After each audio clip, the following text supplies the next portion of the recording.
In this video, we want to start on designing our shopping cart page so that we can display all of the products in the shopping cart of the user. So let me close everything that we have open here, and I will go to the main application _ layout inside the shared folder. Let me create a link here for that.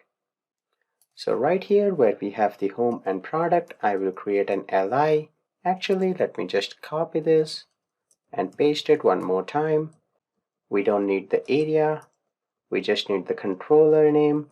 Let's call it cart controller, and the action, let me call that cart index. Now what we want to display within the link here will be a font awesome icon for shopping cart. So we will say iClass equal to FAS FA-shopping cart. Let me save that and run the application. And great, we have the icon for shopping cart here.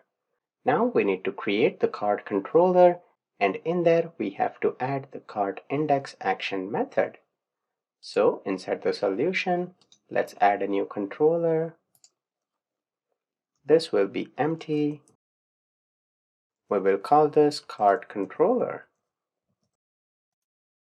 Then inside cart controller, we will need the services to load all the products as well as shopping cart.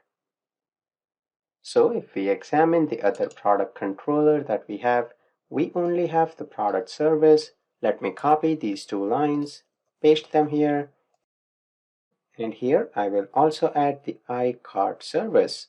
So let me configure that. We will change the controller name here, and this looks good.